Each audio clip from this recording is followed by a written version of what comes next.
My name's Pete Gerica. We're sitting on Bayou Sauvage right now, the eastern part of New Orleans.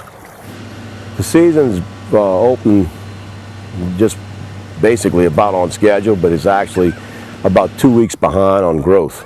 The shrimp with the late cold fronts and stuff like that, they didn't have a chance to get into the system deep enough and grow like they should have, so we've got a smaller crop right now than normal. A large portion of the season normally would be worked like at Breton Sound and Biloxi Marsh area, and for Zone 1, and then for Zone 2, the Barataria Basin, and then going up into the basin from Lafourche going to Terrebonne. Most of that's been closed, and it's staying closed.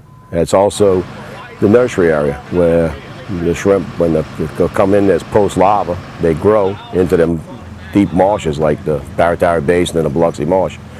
You know, by having a spill out there, I think that the substance being in the water and being close to the marsh just pushed things in a little faster than they should have, and we don't know what effect it had on the juveniles yet. The verdict's out yet.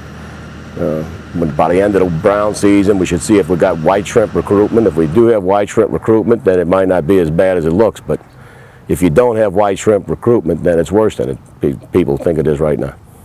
Well, the oil spill has a significant impact on everything, because what they did is you got areas that are closed because of oil, you got areas that are closed because of precaution, because the DHH and the rest of the health people are trying to make sure that nobody has anything tainted.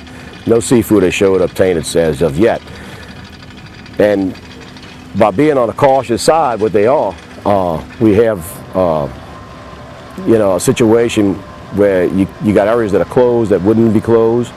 It's pushing you where the areas that are open, you got more people in that area working, so the slice of the pie is going to be thinner. I mean, in the case of crabs, normally people would be catching 700 to $1,000 worth of crabs every 2 days.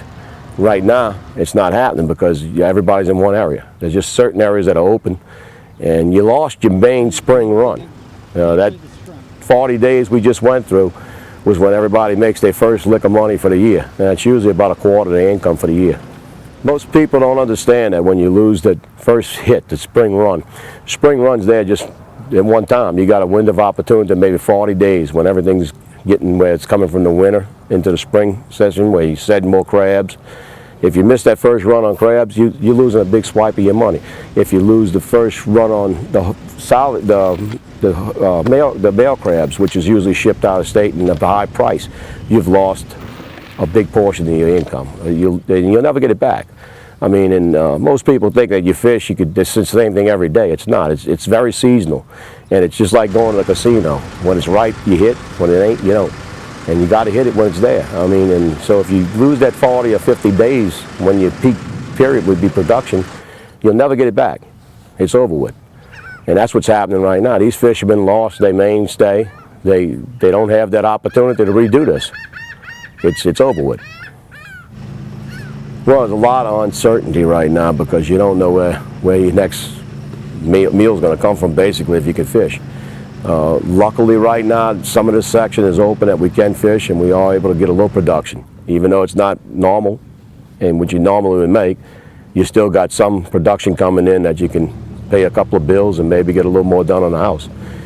If things get worse, then you'll have to resort to other things. I mean, I've done it in the past when they had storms and other events after Katrina. I mean, we didn't have boats to work, so we had to do other things, you know. I'd pick up a job doing this and that for the other people, you know, build something out of fiberglass or go do carpenter work.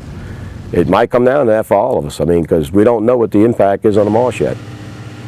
We'll find out sometime in August if the next season's going to work, and that will tell you directly, around here at least, I know for sure, and it probably will with the Barataria Basin too, tell you what the impact was of the oil in the Gulf. If the white shrimp that are right now ready to start rolling up are able to go out the end of July and lay their eggs, and successfully the eggs float in and get into the nursery area and grow, we're all right, depending on how much of a crop you get. But if the crop's half of what you normally get or none of what you normally get, then we're in serious trouble, and it'll take years to make up that year class. Basically, I've been out here all my life. I've been out here since the early 50s, in fact, on this piece of property. You know, and I've been through hurricanes. I've been through Betsy, Camille, all the good ones. Been through Andrew, rode out Katrina, had the house fall down, Had my whole family and I in a tree right across the street. You know, we were 7 hours floating on top of debris, treading water, waiting for me to be able to swim to this side to get to the only boat that was left to get them out the tree. And then go look for my wife, who was like maybe about a half a mile from us, that drifted up on some wood from the wharfs and everything else that had drifted away. So I mean, you know, we know what it's like to go through a disaster. We know what it's like to be resilient. I mean, how many disasters can you go through? Well, it's a hurricane, we figured it out. We knew what it was, and we came back, we're building a house, and things are getting almost the way they were. They'll never be the same.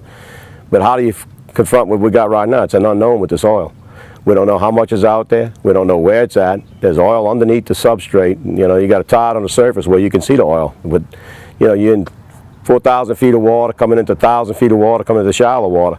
Somewhere in that water column there's another tide, putting up a whole bunch of oil that nobody's looking at. How much damage is it doing? What is it going to do to the state? What's going to be our future? We don't know.